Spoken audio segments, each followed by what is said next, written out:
धरती मां।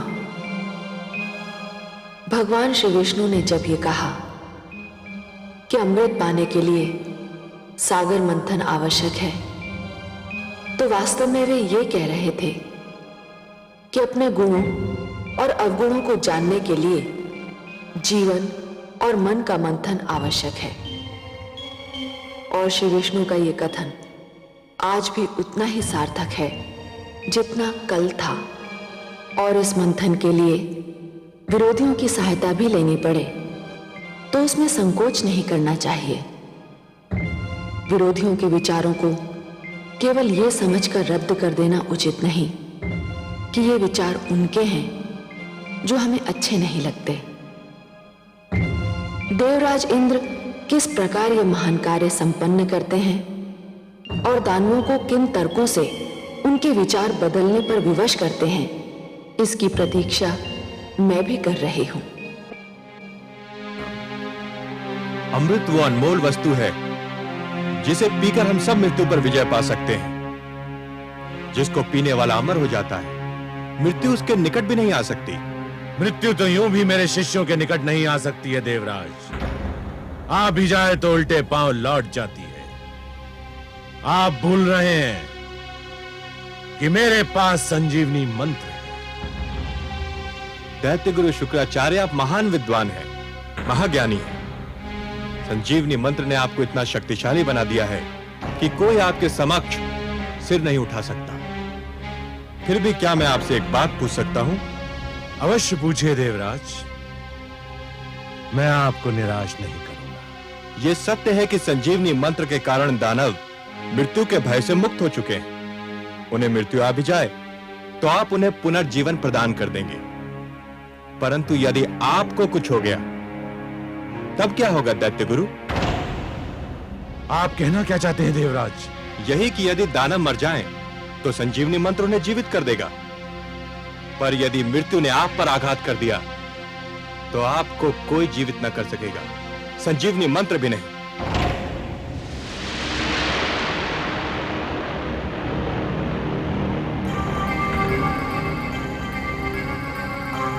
आपको तो भली भांति स्मरण होगा कि भगवान शिव ने क्या कहा था। कदाचित आप भूल गए हो तो मैं स्मरण करा दूं कि भगवान शिव ने कहा था कि यह संजीवनी मंत्र एक कल्प में एक ही बार केवल एक ही व्यक्ति को दिया जा सकता है।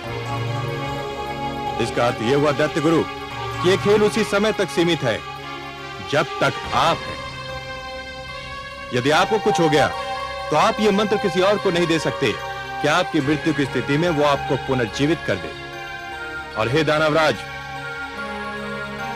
यदि दैत्य गुरु शुक्राचार्य नहीं रहे तो आप सबका क्या होगा?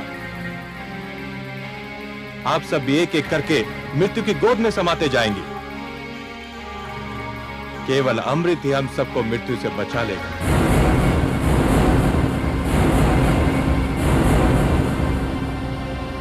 आपके तर्क में तथ्य है देवराज, किंतु हमें अमृत कैसे प्राप्त होगा देवराज? मैं पूरी योजना लेकर उपस्थित हुआ हूं। अमृत समुद्र मंथन द्वारा प्राप्त होता है, पर समुद्र मंथन एक बहुत विशाल अभियान है। पूरे समुद्र को मथना कोई परिहास नहीं है, वो भी इस स्थिति में जब मंदर पर्वत जैसी मथानी होगी और वासुकी नाग की डोरी। ये तो वास्तव में बहुत कठिन और महान अभियान होगा। आप ठीक समझे दानवराज, ये कठिन और महान कार्य अकेले दम न हम कर सकते हैं और न आप। हम दोनों मिलकर ही इस विशाल अभियान को सफल बना सकते हैं। परंतु यह स्मरण रखिए कि अमृत की प्राप्ति है वो बहुत आवश्यक है। मैं इस आवश्यकता के विषय में भी जानना चाहूंगा देवराज। अमृत हम सबको अमर कर देगा। जब आपको यह विश्वास होगा कि हम अमृत पान के उपरांत मर नहीं सकते और हम भी यह जान लेंगे कि हमारे अस्त्र शस्त्र आपका कुछ नहीं बिगाड़ सकते, तो युद्ध निरर्थक होकर रह जाएगा। अमृत केवल मृत्यु का ही नहीं, युद्ध का भी अंत होगा। गुरुदेव, मेरे विचार में यह प्रस्ताव स्वागत योग्य है। इस प्रस्ताव की महानता को नकारा नहीं जा सकता गुरुदेव। हमें देवताओं की बात मान लेनी चाहिए, हमें देवताओं की बात मान लेनी चाहिए।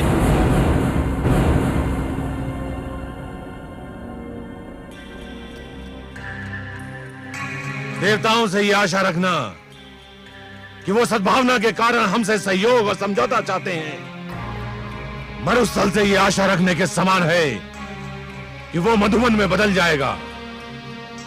ये मित्रता, ये सहयोग की भावना, ये समझौते की इच्छा देवताओं के मन में अचानक कहां से जाग उठी देवराज इंद्र। ठोकर खाने वाले ही संभलने की चेष्टा करते हैं दैत्य गुरु। पराजय हमारे लिए वो ठोकर सिद्ध हुई जो हमें संभलने पर विवश कर रही है। सच तो यह है कि हम बार बार के युद्ध से ऊब गए हैं। दानवराज, क्या मैं समझूं कि आपने प्रस्ताव स्वीकार कर लिया है?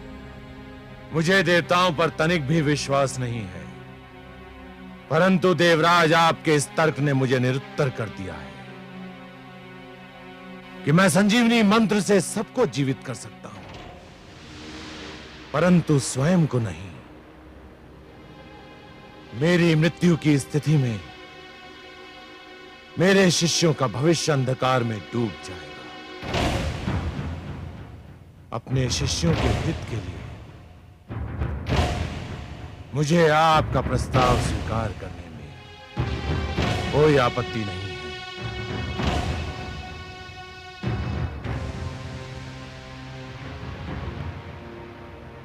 हमें आपका प्रस्ताव स्वीकार है देवराज।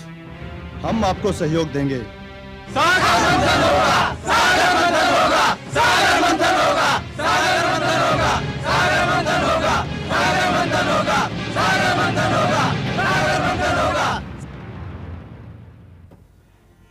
आज तो हमारे देवराज ने चमत्कार कर दिया महादेवी।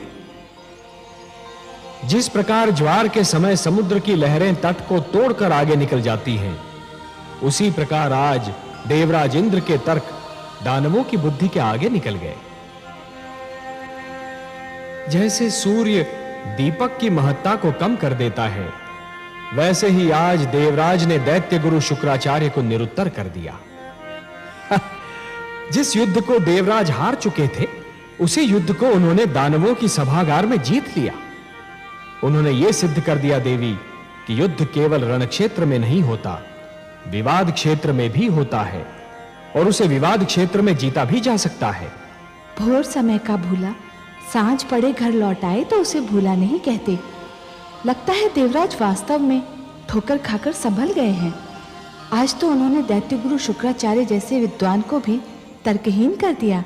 हाँ, परंतु हमारे देवराज का मन सूर्य की भांति बड़ा विचित्र है देवी। जब अंधेरे से सवेरा निकलता है, तब सूर्य की किरणें बहुत शीतल होती हैं, परंतु जैसे जैसे दिन चढ़ता जाता है, वैसे उन किरणों की शीतलता लुप्त हो जाती है और वही किरणें ताप की वर्षा करने लगती हैं। अभी तो हमारे देवराज के मन में पराजय का घाव हरा है। जब यह घाव भर जाएगा, तब हमारे देवराज इंद्र कितने विनम्र रहते हैं, यह देखना आवश्यक है देवी। परंतु आज तो वे दानवों से सहयोग प्राप्त करने में सफल हो ही गए। आपके परामर्श के अनुसार सागर मंथन तो होकर ही रहेगा। हाँ महादेवी, देवराज की सफलता यह दर्शा रही है कि उनका कार्य तो समाप्त हो गया। अब मेरा कार्य आरंभ होना है। दानव सागर मंथन के लिए उतावले हैं, तो फिर हमें भी देर नहीं करनी चाहिए। पक्षीराज,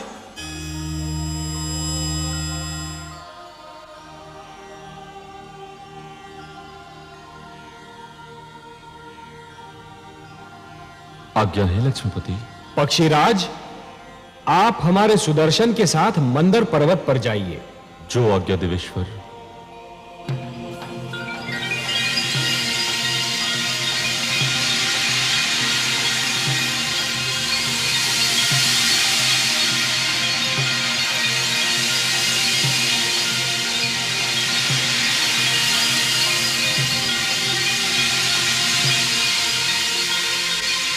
हे हे सुदर्शन, आप पक्षीराज के साथ मंदर पर जाइए और मंदर पर्वत को जड़ से काट दीजिए। और हे पक्षीराज, मंदर के जड़ से कट जाने पर आप उसे हमारे पुष्पक से बांधकर सागर तट पर ले आइए और फिर हमारे अगले आदेश की प्रतीक्षा कीजिए। मैं आपके आदेश की प्रतीक्षा करूंगा देवेश्वर।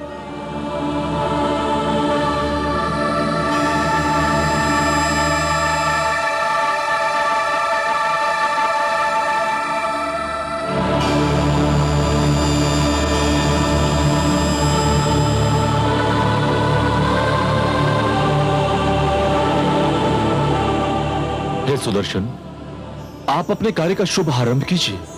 मैं पुष्पक लेकर लौटता हूं।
आपको अपना वचन याद है देवराज?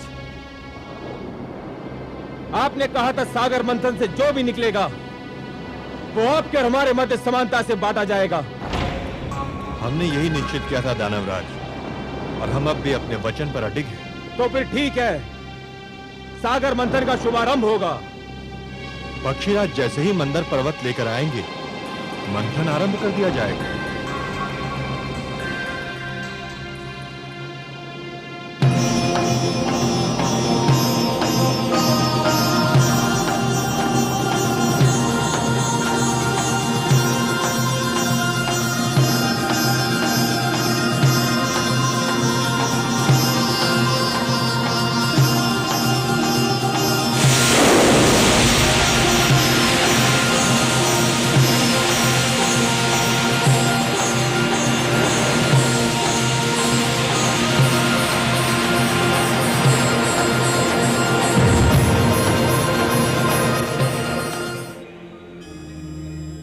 नारायण नारायण। आइए देवर्षि। प्रणाम माता। प्रणाम सर्वेश्वर। प्रणाम। आपने बुलाया मुझे? हाँ देवर्षि, हमें आपका सहयोग चाहिए। हे लक्ष्मी नारायण, ये तो आपकी महानता है कि आप मेरी सेवा को सहयोग का नाम देते हैं। आदेश दीजिए। समुद्र मंथन होने वाला है देवर्षि, समुद्र मंथन। परंतु एक समस्या है। वासुकी नाग का प्रयोग डोरी के रूप में होना है, और मंथन के समय उसके मुख से ऐसी भयंकर अग्नि जैसी फुंकारें निकलेंगी कि जो पक्ष उसके मुख की ओर होगा वो झुलस कर मर जाएगा। ये तो सत्य है प्रभु। समस्या ये है देवर्षि कि यदि दानव मरे तो दैत्य गुरु शुक्राचार्य उन्हें पुनः जीवित कर देंगे, और यदि देवता मरे तो उनकी संख्या कम हो जाएगी और समुद्र मंथन संभव ही नहीं हो पाएगा। ये तो चिंता का विषय है देवेश्वर। इसकी ओर तो मेरा ध्यान ही नहीं गया। इसीलिए तो मैं ये चाहता हूं देवर्षि कि पाला बांटते समय कुछ ऐसा हो कि वासुकी की दुम की ओर देवता हो और वासुकी के मुख की ओर दानव हो। इसीलिए मैंने आपको थोड़ा सा कष्ट दिया। नारायण नारायण, आपकी लीला धन्य है प्रभु। देवर्षि, ये केवल मेरी लीला नहीं, आपकी बुद्धि की परीक्षा भी है। वासुकी के मुख की ओर दानव और दुम की ओर देवता। बस ये समझिए कि आपकी क्षमता की परीक्षा है ये। आपको परीक्षा लेने में और मुझे परीक्षा देने में जो आनंद आता है, उसका अनुमान केवल मेरी लक्ष्मी माता को है। क्यों माता? नारायण नारायण।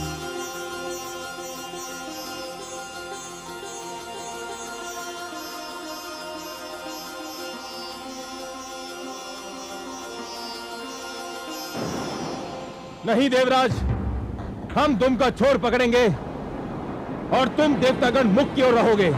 ये नहीं हो सकता। दानव पक्ष वासुकी के मुख का छोर पकड़ेगा और हम दुम की ओर रहेंगे। दानवराज ने जो कह दिया वही होगा। हमारे देवराज के निर्णय भी कोई नहीं बदल सकता। तो फिर समझ लो संधि समाप्त हो गई और समझौता भी टूट गया। नारायण नारायण। आइए देवर्षि, स्वागत है।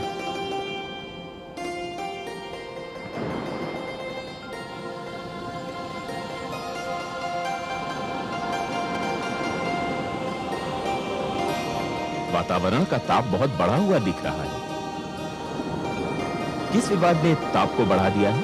देवर्षि, आप ही निर्णय कीजिए। हमारा कहना है कि दानव वासुकी के मुख का छोर पकड़ेंगे और देवता दुम का छोर, पर ये दानव मान ही नहीं रहे हैं। हे देवर्षि, समझौते का प्रस्ताव देवराज लेकर आए थे, हमने मान लिया।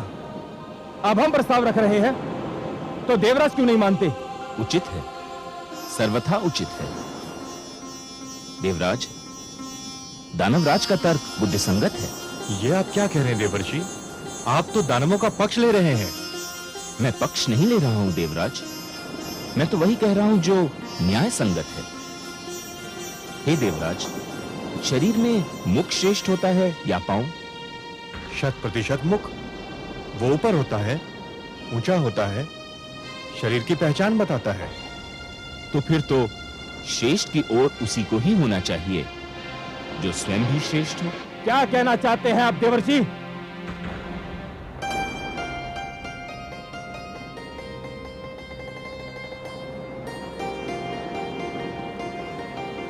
मैं ये कहना चाह रहा हूं दानवराज कि जिस प्रकार शरीर में मुख श्रेष्ठ होता है, उसी प्रकार सृष्टि में देवता श्रेष्ठ हैं। इसलिए वासुकी के मुख की ओर तो देवताओं को ही होना चाहिए।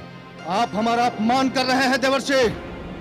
हमने देवताओं को परास्त किया है, युद्ध क्षेत्र में उन्हें सर झुकाने पर विवश कर दिया था। देवता श्रेष्ठ थे, अब नहीं है, और पराजित कभी श्रेष्ठ नहीं हो सकता। अब तो केवल हम श्रेष्ठ हैं। उचित है, सर्वथा उचित है। इस विषय पर तो मैंने भी नहीं सोचा था। श्रेष्ठ वही होता है जो विजयी होता है।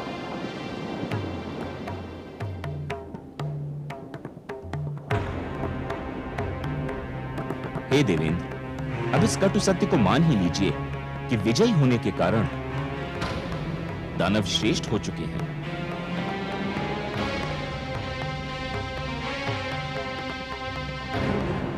हे दानवराज, श्रेष्ठता की कुछ मांगे होती हैं, और प्रथम मांग यह होती है कि उसे हमेशा श्रेष्ठ की ओर रहना पड़ता है। यह मांग तो तभी पूरी हो सकती है जब आप वासुकी के श्रेष्ठ भाग की ओर हो। यदि श्रेष्ठ की यही मांग है तो हम वासुकी के मुख की ओर का पाला स्वीकार करते हैं।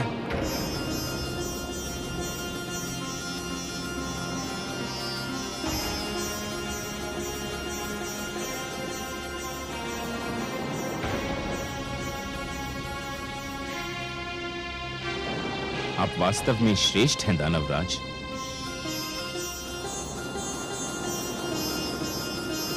देवर्षि नारद की जय! देवर्षि नारद की जय! देवर्षि नारद की जय!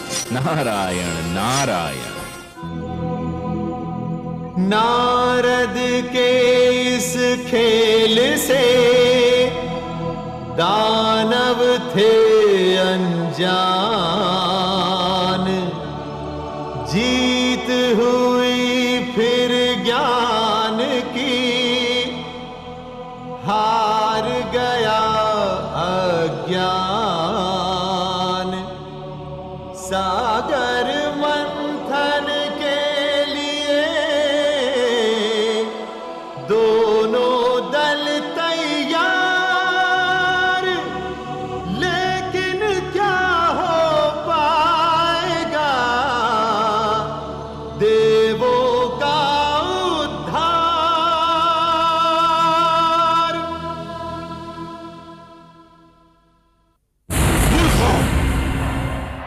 तुम जानते हो कि वासुकी के मुख की ओर रहने से क्या होगा?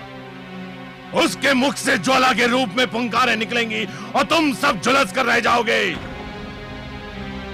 देवता चतुर हैं और नारद उनसे भी अधिक चतुर।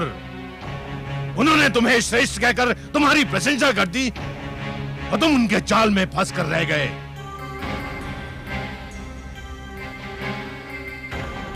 परंतु गुरुदेव, अब तो हमने उनका प्रस्ताव मान लिया है। यदि अब हमने उनका निर्णय नहीं माना तो हमारे अपने लोग हमें संदेह की दृष्टि से देखने लगेंगे। भूल मेरी थी जो मैंने तुम लोगों पर भरोसा किया। मुझे स्वयं वहां पर उपस्थित रहना चाहिए था। अब क्या होगा गुरुदेव? बाण धनुष से निकल चुका है। जाओ, जाकर मंथन आरंभ करो। मुझे स्वयं देवताओं की चतुराई पर दृष्टि रखनी है। जाओ। जो आज्ञा गुरुदेव।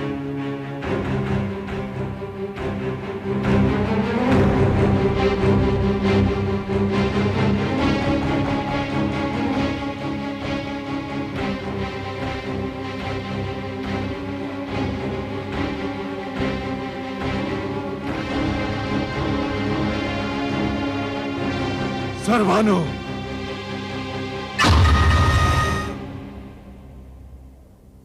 आज्ञा गुरुदेव। सर्वानु, समुद्र मंथन होने जा रहा है। मुझे चिंता है कि देवता जितने चतुर हैं, दानव उतने ही मूर्ख। ना जाने मैं कब से उनकी मूर्खता को चतुराई में बदलने की चेष्टा कर रहा हूं। मुझे विश्वास है कि देवता अमृत के बंटवारे में भी चतुराई अवश्य दिखाएंगे। तो फिर आपका मेरे लिए क्या आदेश है? मैं ये कार्यभार तुम्हें सौंपता हूं। तुम ध्यान रखोगे कि अमृत के बंटवारे में कोई पक्षपात ना हो। जितना अमृत देवताओं को मिले उतना ही दानवों को मिले। आप निश्चिंत रहिए गुरुदेव, मेरे होते हुए कोई असमानता नहीं हो सकती।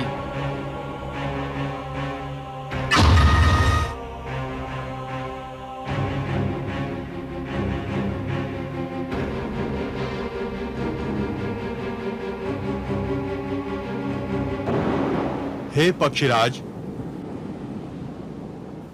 अब पर्वत को उठाइए और इसे समुद्र के बीचों बीच रख दीजिए।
अंदर समुद्र तल में टिक नहीं पा रहा।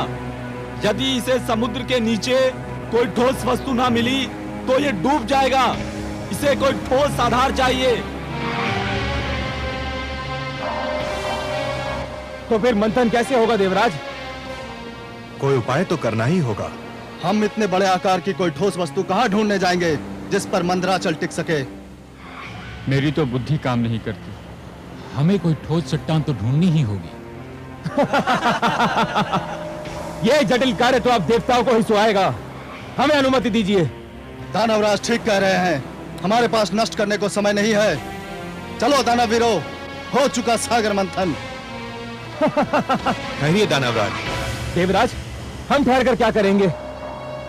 मंथन तो संभव नहीं है। समुद्र मंथन यदि इतना सरल होता, अमृत का मिलना यदि इतना सहज होता दानवराज, तो यह कार्य कब का हो चुका होता। परंतु जैसे नागमणि को प्राप्त करने के लिए जोखिम झेलना पड़ता है, वैसे अमृत प्राप्त करने के लिए कठिनाइयों से तो जूझना ही होगा। परंतु इस कठिनाई का तो कोई उपाय दिखाई नहीं देता। उपाय है। हे देवराज, क्षीर सागरवासी भगवान विष्णु के अतिरिक्त और कोई नहीं जो हमारी सहायता कर सके। हाँ देवराज, केवल वही हमें इस संकट से उबार सकते हैं। हमें लक्ष्मी नारायण से सहायता मांगनी चाहिए। हमें अपने लक्ष्मीपति की स्तुति करनी चाहिए।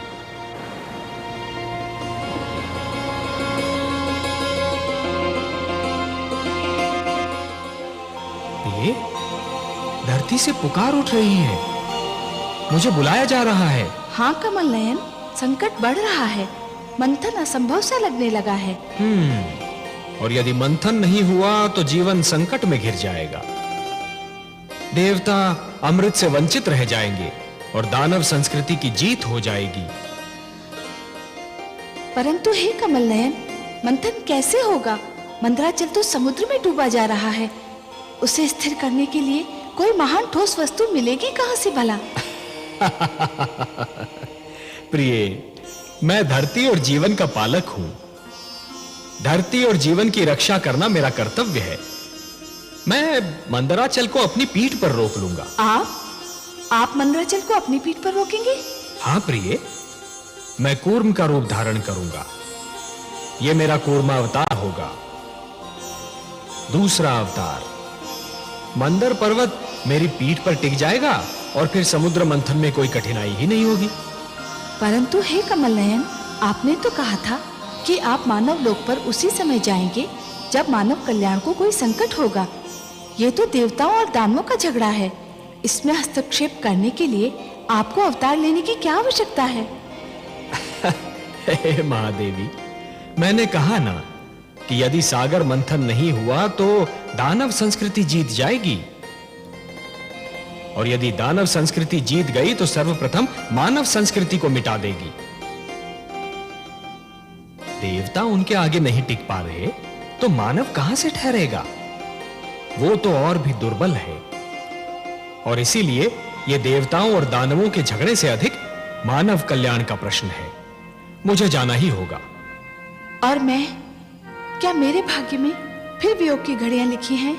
प्रिय, वियोग के उपरांत जो मिलन होता है उसका आनंद ही कुछ और होता है। वियोग तो मिलन की मिठास बढ़ा देता है प्रिय। और फिर यह वियोग इतना लंबा नहीं होगा। हम शीघ्र फिर मिलेंगे और यह मिलन इतना सुंदर होगा प्रिय कि आप इसे कदापि नहीं भूल पाएंगी। मैं तो वियोग शब्द सुनते ही उदास हो गई थी, परंतु आपके सुंदर मुख से मिलन शब्द सुनते ही मैं आनंद विभोर हो उठी हूं। कैसा होगा अपना ये मिलन कमल नयन? इस बार आप मेरी भुजा में लीन अवश्य होंगी महादेवी, पर आपका जन्म सागर मंथन से होगा। समुद्र मंथन से जो अनमोल रत्न निकलेंगे उन्हीं के साथ आप भी निकलेंगी। हे महादेवी, अमृत और आप, यही दो तो इस सागर मंथन की सबसे सुंदर उपलब्धियां होंगी।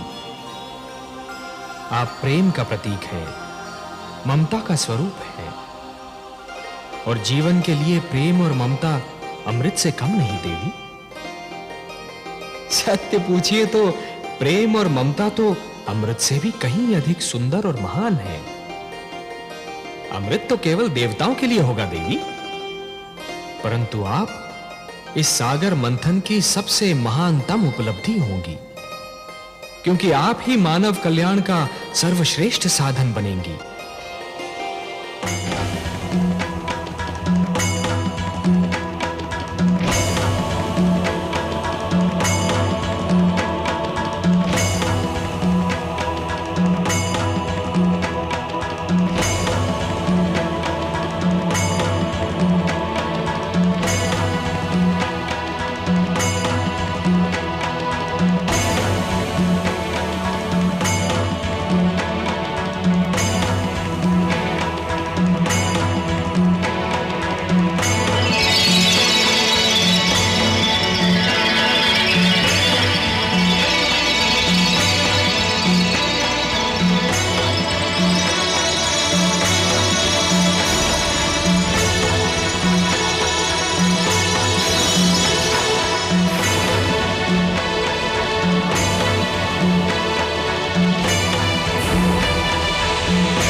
मानव के हित में सदा लेते हैं अवतार,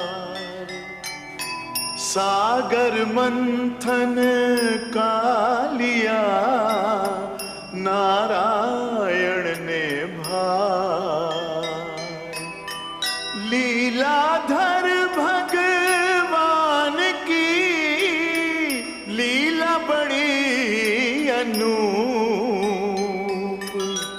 धरती के कल्याण को लिया कुर्म का रूप, लिया कुर्म का रूप।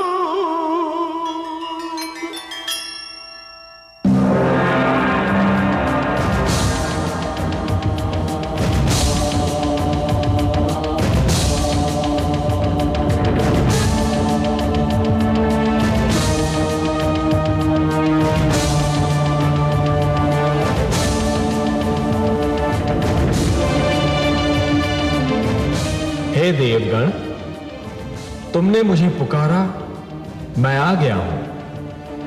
यह कूर्म नहीं, स्वयं मैं हूं।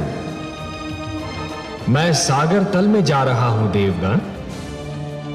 मैं मंदराचल को अपनी पीठ पर धारण करूंगा, फिर मंदराचल कदापि नहीं डूबेगा और तुम देव और दानव सरलता से सागर मंथन कर सकोगे।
असुर और सुर ने किया स्वार्थपूर्ण सहयोग।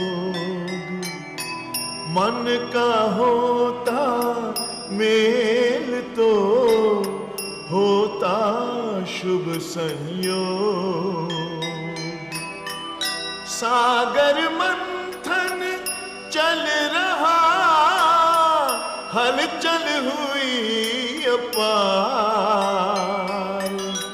क्या होगा परिणाम अब देख रहा संसार,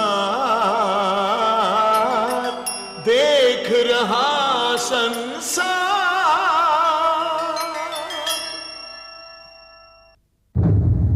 मैं मां हूं, धरती मां।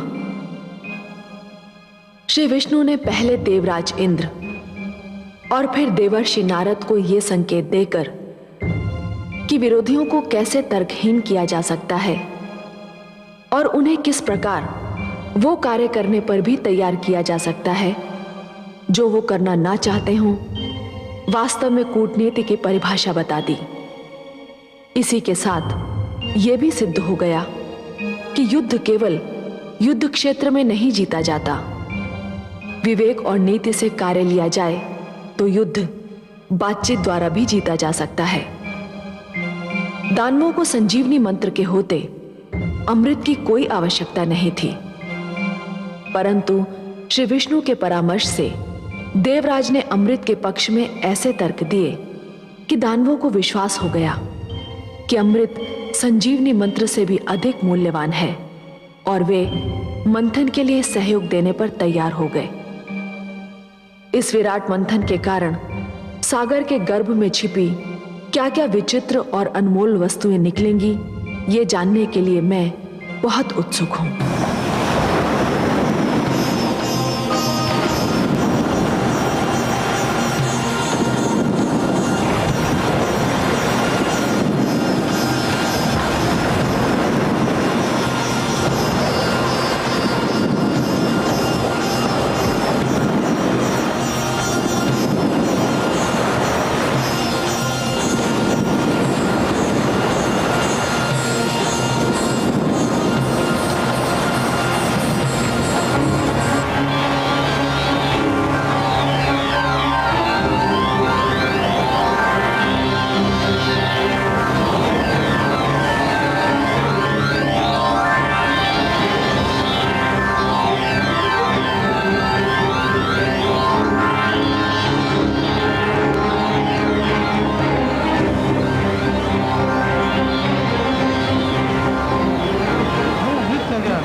गुरुदेव, सागर मंथन से अमृत के स्थान पर विष निकल आया है। चारों ओर त्राई त्राई मची हुई है। देवता तो कहते थे कि सागर मंथन से जीवनदायक अमृत मिलेगा, परंतु सागर तो मृत्यु बांट रहा है गुरुदेव। इसी कारण हम वहां से भाग आए ऐसे में सागर मंथन से क्या लाभ? हम अब सागर मंथन में भाग नहीं लेंगे।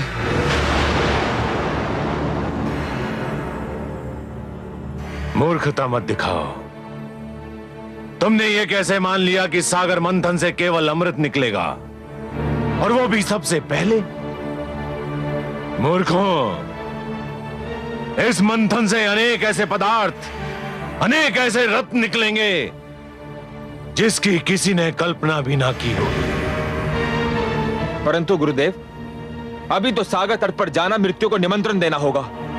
वहां चारों ओर विशाली वायु के बादल फैले हुए हैं और फैलते ही जा रहे हैं। वहां तो खड़े रहना भी असंभव है। ना जाने ये कैसा विष है। इस विष का नाम है कालकूट, और ये हलाहल है। परंतु तुम क्यों चिंता करते हो? मेरे पास भी संजीवनी मंत्र है, और मैं तुम्हें मरने नहीं दूंगा। तुम सब मेरे आश्रम में ही ठहरो और इस विपत्ति के टलने की प्रतीक्षा करो। तुमसे अधिक तो देवता चिंतित होंगे, क्योंकि देवताओं के लिए मंथन और अमृत तुम्हारी तुलना में अधिक महत्व रखता है। अब देखना है कि वो इस विपदा को टालने के लिए क्या उपाय करते हैं। जो आज्ञा गुरुदेव। रक्षा कीजिए, रक्षा कीजिए।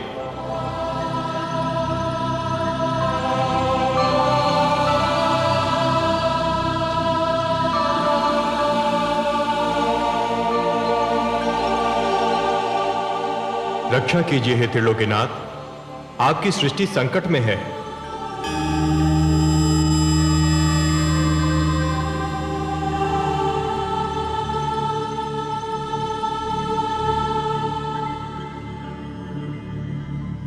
हे विश्वेश्वर, सागर मंथन से जीवनदायक अमृत के स्थान पर प्राणघातक विष निकला है।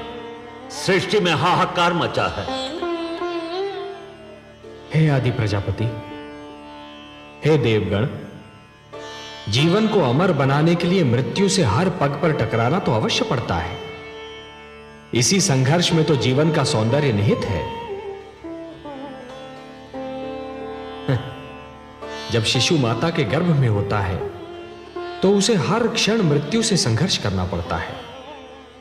शिशु के जन्म से पूर्व माता भी जीवन और मृत्यु के इसी संघर्ष का अनुभव करती है। परंतु जैसे ही शिशु का जन्म होता है, समस्त सृष्टि मुस्कुराती है।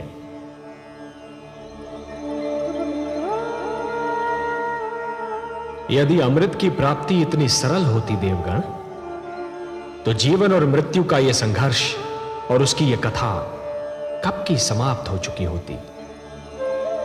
परंतु हे जगदीश्वर, समुद्र में यह विष आया कहां से? यह तो आदि प्रजापति श्री ब्रह्मा की संतान मानव का चमत्कार है। वो जिस वस्तु को भी अपने लिए उपयोगी नहीं समझता, उसे समुद्र की गहराइयों में फेंक देता है। वो ये नहीं सोचता कि जो वस्तु उसके लिए हानिकारक है, वो समुद्र के प्राणियों के लिए भी हानिकारक होगी। मैंने तो जल मनुष्य की आवश्यकताओं की पूर्ति के लिए बनाया था। सत्य कहा आपने हे ब्रह्मा।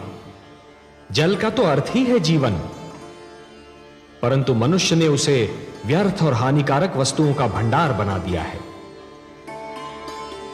उसी प्रदूषण ने बढ़ते बढ़ते विष का रूप धारण कर लिया है। उसे एक न एक दिन समुद्र के गर्भ से बाहर तो आना ही था। हे लक्ष्मी नारायण, क्या यह नहीं हो सकता कि यह विष जहां से आया है, इसे उसी समुद्र में वापस फेंक दिया जाए? नहीं देवराज, नहीं। यह समस्या का समाधान नहीं है। यह तो समस्या से भागने का एक असफल प्रयत्न है। यदि इस विष को पुनः समुद्र के गर्भ में फेंक दिया गया तो वह दृष्टि से ओझल अवश्य हो जाएगा, पर उसके अस्तित्व का अंत नहीं होगा। वो कल फिर समुद्र के गर्भ से बाहर निकलेगा, किसी और पीढ़ी के लिए संकट बनेगा। देवराज, संकट का समाधान अगली पीढ़ी के लिए छोड़ देना स्वार्थ है, कुनीति है। हे सर्वेश्वर, सागर मंथन आपके आदेश के कारण आरंभ हुआ था, अमृत की प्राप्ति हमारे लिए नितांत आवश्यक है, परंतु इस विष के कारण मंथन स्थगित हो चुका है। आपका आदेश अधूरा रह गया है। हम मंथन करके आपके आदेश का पालन करना चाहते हैं, परंतु यह विष बाधा बन गया है। देवगण, ये बहुत जटिल समस्या है और इसका समाधान केवल भोलेनाथ कर सकते हैं।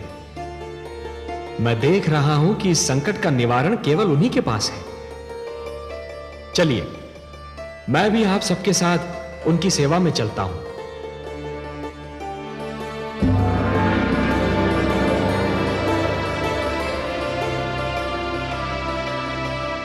महादेव की जय हो।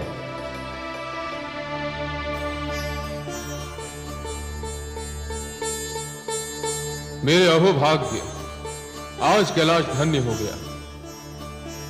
आज कैलाश को त्रिमूर्ति के ही नहीं, समस्त देवताओं के भी दर्शन हो रहे हैं। मैं आप सबको प्रणाम करता हूं। कैलाश पर आप सबका स्वागत करता हूं। हे देवाधिदेव, हे महादेव, सृष्टि पर संकट की छाया गहरा रही है। संकट? हाँ भोलेनाथ, संहार करता तो आप हैं, परंतु आज आपकी इच्छा के बिना मानव जीवन पर संहार का प्रारंभ हो गया है। देवता और दानव मिलकर अमृत की प्राप्ति के लिए समुद्र मंथन कर रहे थे, परंतु इस मंथन की सर्वप्रथम भेंट कालकूट विष सिद्ध हुई है। अब यह विष समस्त सृष्टि के लिए संकट बना हुआ है। समस्या यह है कि इस विष के प्रभाव से यदि दानवों की मृत्यु हुई तो दैत्य गुरु शुक्राचार्य आपके दिए हुए संजीवनी मंत्र की शक्ति से उन्हें पुनर्जीवित कर लेंगे। श्री विष्णु की कृपा से देवताओं की भी सुरक्षा हो जाएगी, पर इस विष के दुष्प्रभाव से मेरी संतान, मेरा निर्दोष मानव समाप्त हो जाएगा। इसीलिए मैं आपसे विनती करता हूं कि हमारी सहायता कीजिए। हे महादेव, कालकूट विष सारे विश्व को अपनी लपेट में ले रहा है। हम पर कृपा कीजिए, इस संहारक विष को नष्ट कीजिए। देवराज, संहार करता तो केवल मैं हूं। विष भी मेरा ही आविष्कार है। विष मेरे लिए संहार करने का शस्त्र है और किसी भी विष को नष्ट नहीं किया जा सकता। विष को रोका जा सकता है, विष को सीमित किया जा सकता है, विष के दुष्प्रभाव को समाप्त किया जा सकता है, परंतु विष को नष्ट नहीं किया जा सकता। और हां देवराज, संसार में कालकूट ही एकमात्र विष नहीं है। विष तो कटुवाणी में भी होता है, अश्लील विचारों में भी होता है। वाणी के विष को यदि कानों में ही रोक लिया जाए तो उसका प्रभाव हृदय तक नहीं पहुंचता,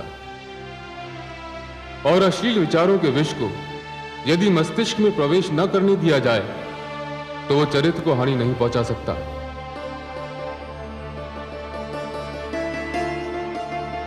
जहां अमृत होता है वहां विष का होना तो स्वाभाविक है, परंतु आप धन्य हैं भोलेनाथ, आप धन्य हैं।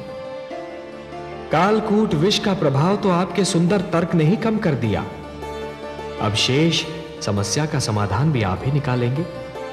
आपने सत्य कहा कि विष को नष्ट तो नहीं किया जा सकता, परंतु उसे रोका अवश्य जा सकता है, और यह कार्य केवल आप ही कर सकते हैं देवाधिदेव। हे त्रिलोकेश्वर, आप सब चलकर मेरे पास आए हैं। यहां आकर आपने मुझ पर कृपा की। आपके आदेश का पालन करके मुझे हर्ष होगा। मुझे कालकूट को कहीं रोकना होगा, उसकी सीमा का निर्धारण करना होगा। जगत के कल्याण के लिए यह कार्य मैं अवश्य करूंगा। आप चिंता न करें, मैं आपके साथ सागर तट पर चलता हूं।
हे महेश, हे महादेव,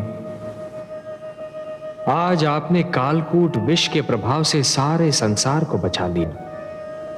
आपको कोटि कोटि धन्यवाद। आपने समस्त सृष्टि पर उपकार किया है महादेव। आज आपने महान त्याग और महानतम बलिदान का प्रदर्शन किया है। हे भोलेनाथ, आज से आप नीलकंठ हो गए और यह समस्त संसार इस नीलकंठ का सदैव आभार मानेगा। मैं स्वयं आपका ऋणी रहूंगा नीलकंठ, क्योंकि जिन लोगों की रक्षा मुझे करनी चाहिए थी, आज उन सब की रक्षा आपने की है। आज आपने समस्त संसार को यह ज्ञान दे दिया कि जिस प्रकार सूर्य बनने के लिए अग्नि बनना पड़ता है और अग्नि में जलना भी पड़ता है, उसी प्रकार शंकर बनने के लिए विष का प्राशन भी करना पड़ता है। और हे नीलकंठ, इस विष को आपने कंठ तक रोककर यह भी सिद्ध कर दिया कि विष चाहे जैसा भी हो, उसके प्रभाव को रोकना संभव है। इसलिए मैं स्वयं महाविष्णु आपको प्रणाम करता हूं।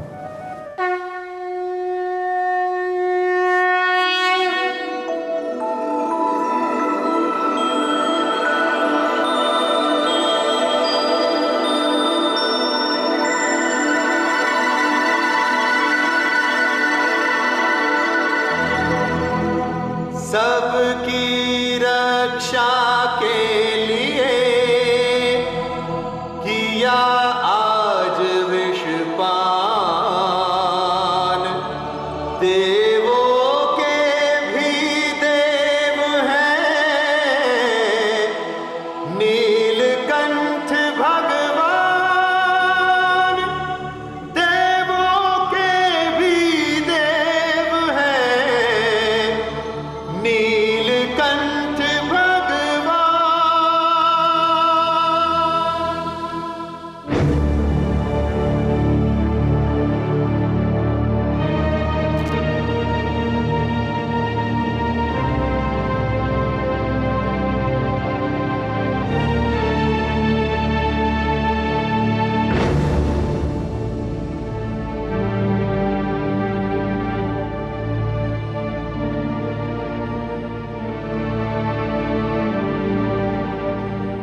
अभिवादन है दैत्य गुरु शुक्राचार्य।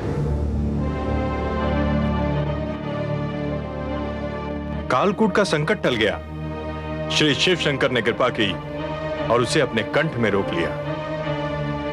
मैं जानता था इस संकट का निवारण केवल मेरे महादेव ही कर सकते हैं, और वही करेंगे।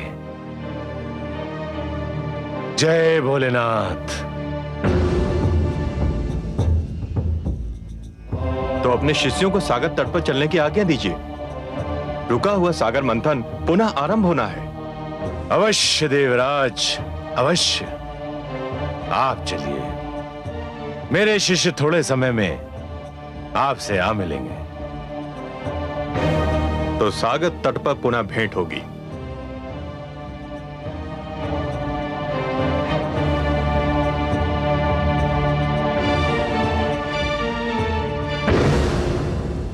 गुरुदेव, क्या मैं पुनः जाना होगा? हाँ, न केवल जाना होगा बल्कि सागर मंथन में भाग भी लेना होगा। अमृत कितना महत्वपूर्ण है यह केवल मैं जानता हूं। देवराज इंद्र की बात भूल गए तुम? संजीवनी मंत्र जितना तुम्हारे लिए आवश्यक है, अमृत उतना ही मेरे लिए आवश्यक है। तुम सब तुरंत सागर तट पर पहुंचो।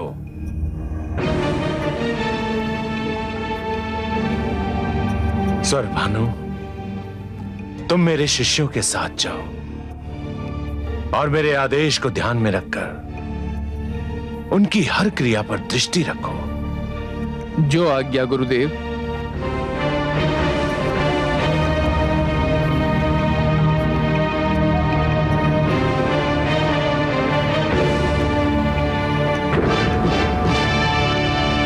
देवराज, हम आ गए। मंथन आरंभ कीजिए। हम तो प्रस्तुत हैं कालकेतु। हमें केवल आपकी प्रतीक्षा थी। देवताओं, सागर मंथन का शुभारंभ कीजिए।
अरे ये तो एक नारी है।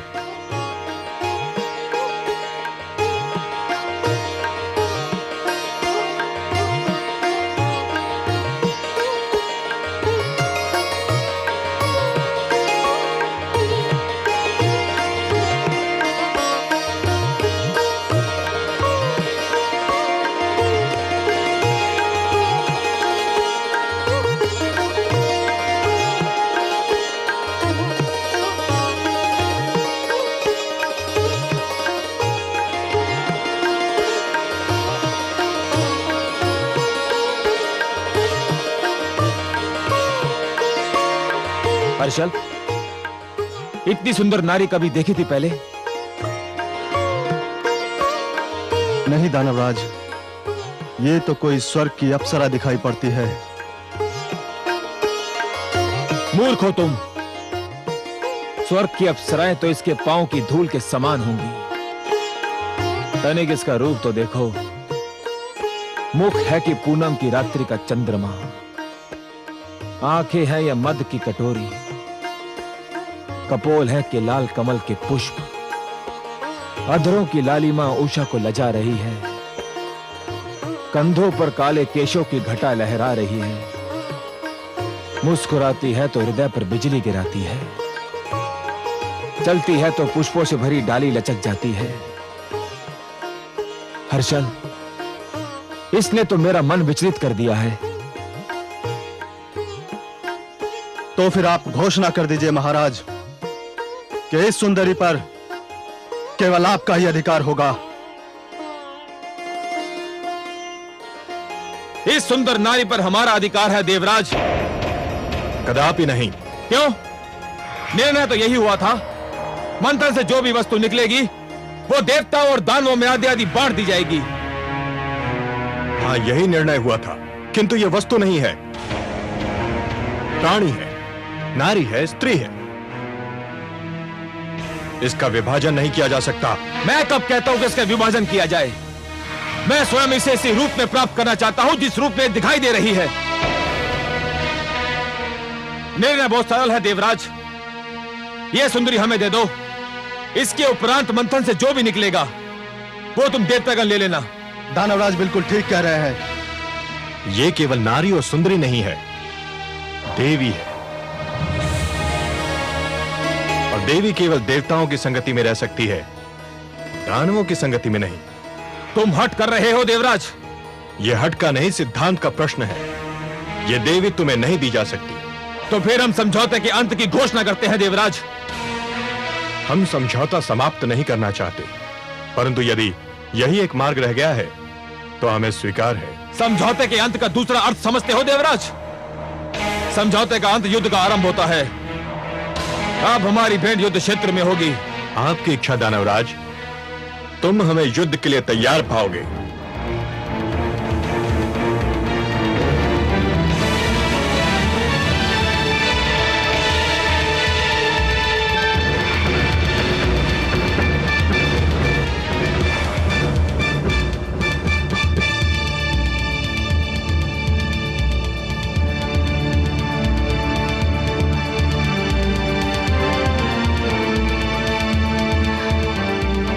हे कमल नयन, हे पद्मनाभ, कहाँ हैं आप? मुझ विरह की मारी पर कृपा कीजिए। मेरी आंखें आपके दर्शन को तरस रही हैं। मेरी आत्मा आपको पुकार रही है। दर्शन दीजिए भगवान। मेरी आत्मा की पुकार सुन लीजिए।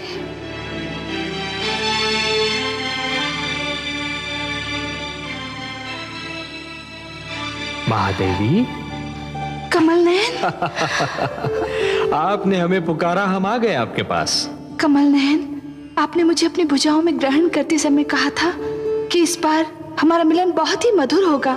हाँ देवी, परंतु धरती पर मुझे आपसे दूर करने की चेष्टा की जा रही है। देवता और दानव मुझे आपसे छीनने के लिए तत्पर हैं, एक दूसरे से युद्ध करने के लिए तैयार हैं। हे कमल नयन, सागर से निकलते ही सबसे पहले मुझे आप ही का ध्यान आया था। आपसे क्षणिक वियोग भी मुझसे सहन नहीं होता। हे महादेवी, उपवन के भाग्य में वसंत का सुख सदैव नहीं होता, उसे पतझड़ का दुख भी झेलना पड़ता है। उसी प्रकार जीवन में भी मिलन का आनंद सदा के लिए नहीं छाया रहता देवी। वियोग की घड़ियां भी आती हैं। तो कब बीतेंगी यह विरह की घड़ियां? मैं तो आप ही की हूं, आप ही के लिए बनी हूं।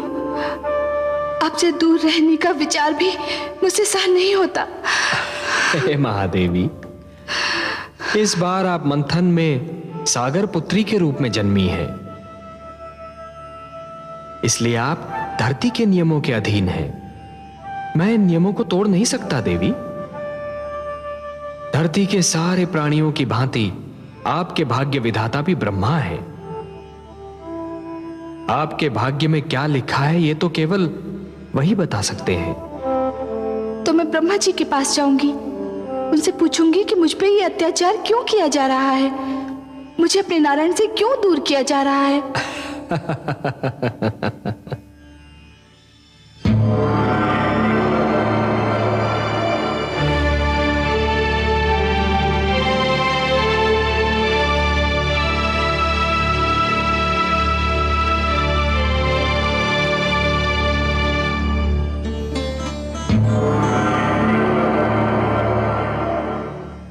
हे ब्रह्मा, हे आदि प्रजापति, हे विधाता, मेरा जीवन कांटों की शैया बन गया है। विरह की अग्नि मेरे तन मन को फूंक रही है। हे विधाता, आप तो जानते ही हैं, मेरा मन नारायण के चरण कमल में वास करता है। उनकी भुजा ही मेरा घर है।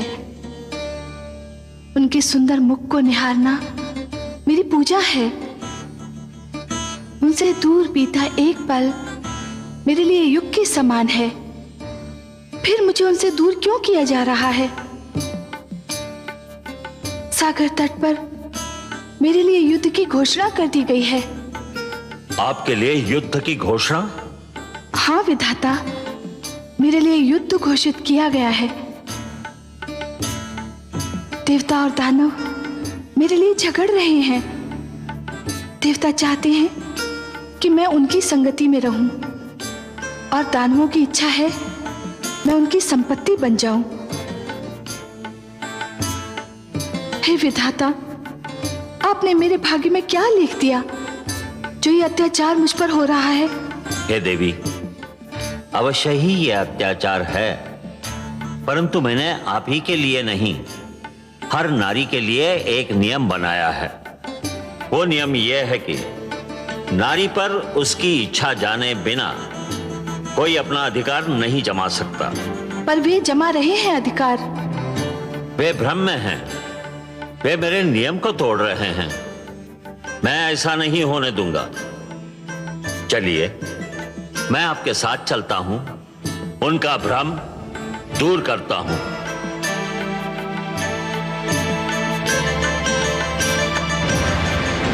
देवताओं, ध्यान रहे कि समझौता तोड़ने की स्थिति तुमने बनाई थी, हमने नहीं।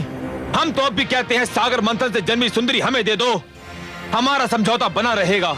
यह संभव नहीं कालकेतु, हम तुम्हारी ये मांग नहीं मान सकते। इसके लिए यदि युद्ध होता है तो हमें कोई चिंता नहीं। चलो वीरो, आक्रमण करो। ठहरो।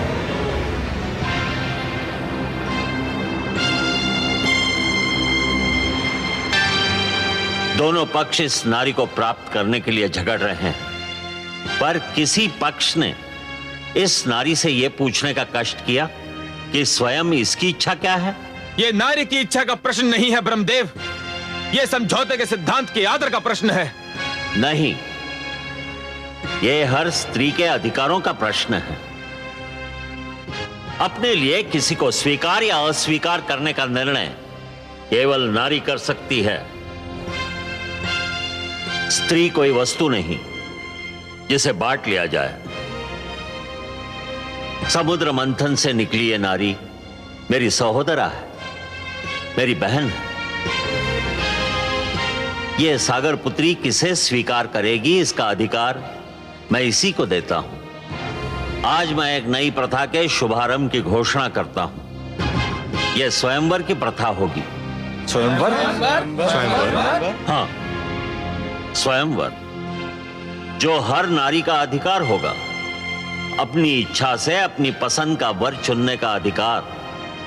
इस सागर पुत्री के हाथों में एक पुष्पमाला होगी। यह पुष्पमाला इसके मन की इच्छा की प्रतीक होगी।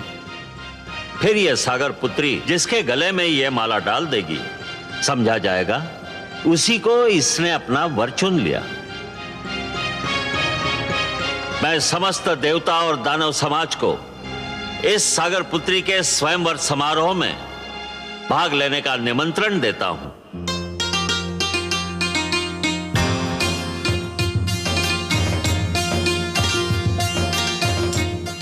हर्षल, मैं व्याकुल हो रहा हूं। क्यों दानवराज? न जाने ये चंद्रमुखी, ये मृगनयनी किसे चुनेगी? आपको ही चुनेगी दानवराज। ये तुम कैसे कह सकते हो हर्षल? है तो नारी ही दानवराज, और नारी केवल उसी को चुनती है जिसके पास शक्ति होती है।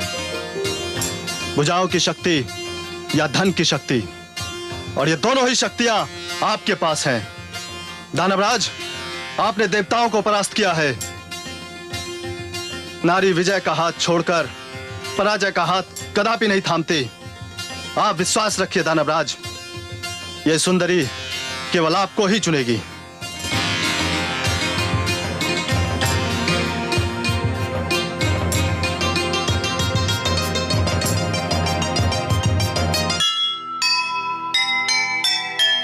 बात स्वयंवर की सुनी, दानव हुए अधीर।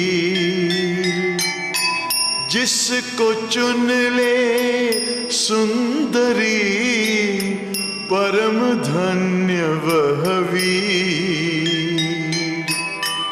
दिव्य स्वयंवर की प्रथा भूल गया संसार। जिसने नारी को दिया